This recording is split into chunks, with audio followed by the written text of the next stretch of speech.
Bonjour, je voudrais sauver les animaux. Ah, as-tu la foi? Oui, j'ai la foi. Eh oui, mais il te faudra un certain quota. Un quota? Oui, pour toucher ce qui va derrière. Les animaux sont une monnaie aussi. Pour nous, avec les animaux, souvent, c'est ni foi ni loi. Il y a encore des braves gens qui, pour eux, l'animal est une personne. Et ils ont bien raison. La vie ne se monnaie pas. Que ce soit pour un animal, si petit qu'il soit. Il a grand intérêt. Dans notre évolution, il est notre compagnon. Moins destructeur que nous. L'animal fait son chemin. Il est la prison autour de nous, souvent plus dans une cage que dans un grand terrain. Nous sommes tous associés à ces animaux, qu'ils soient dans les airs, sur terre, dans l'eau. C'est simple. Mais la dualité est là. Les manger ou pas? Grand conflit. Qui dans un futur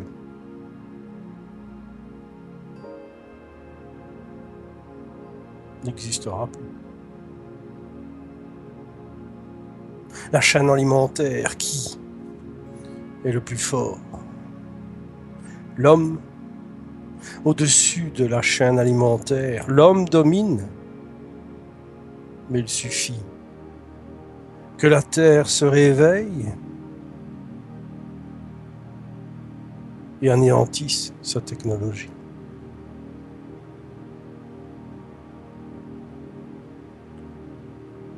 L'animal nous rend bien émotionnellement. Ce que nous faisons souvent pour lui. Mais ce que nous faisons souvent pour lui, c'est dans la solitude, dans l'échec parfois de ne pas avoir été compris ou trahi par les autres. Alors on se reporte sur lui, l'animal de compagnie. Chat, poisson, chien. Serpent, araignée. Ça nous fait du bien. Et pour eux, on n'en sait rien.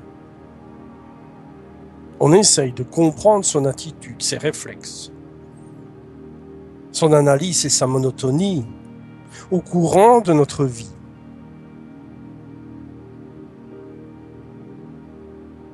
Il remplace parfois un enfant.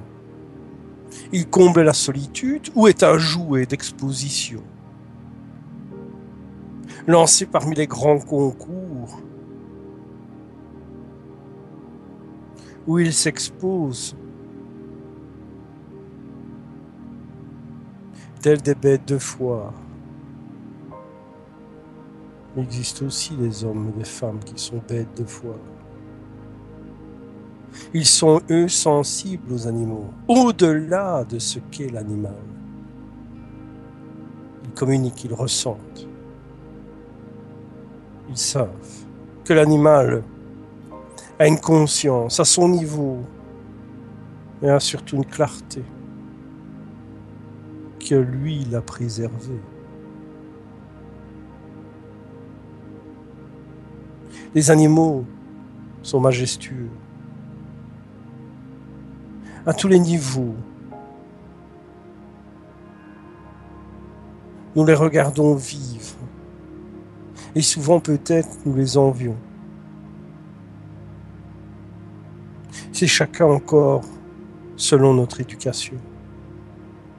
Nous pouvons partager, comprendre ou simplement les voir s'entre-déchiqueter dans une arène vite faite où émotionnellement notre rage de l'existence se rejette simplement sur eux.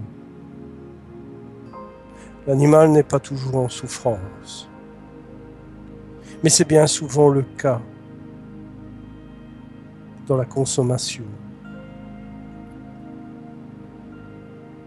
Dualité toujours existentielle, manger ou pas de la viande. Qu'à l'extrême, parfois sans le savoir, nous pourrions manger aussi ceux qui sont comme nous. Tout cela se décide en fonction de notre évolution.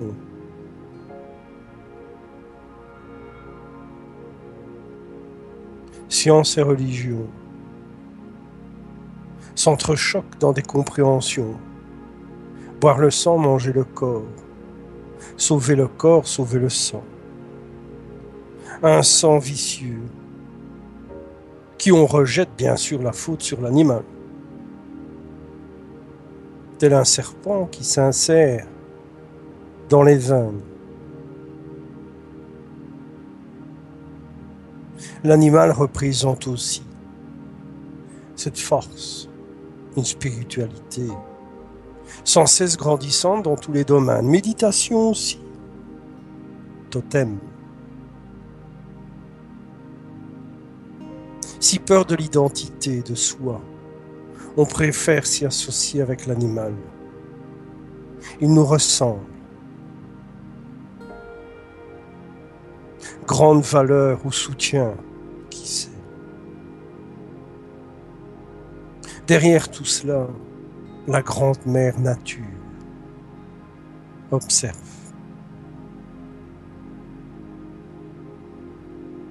Elle regarde du haut de toutes ces plantes,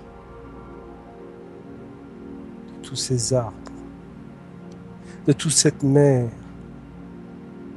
de tous ces continents. Elle nous regarde fixement,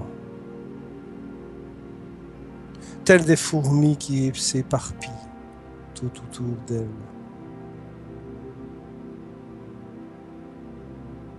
Toutes ces fourmis jouent un rôle dans l'évolution, un rôle précis, où l'examen de passage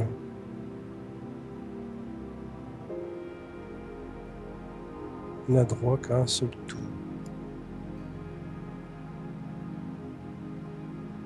Êtres humains ou animaux,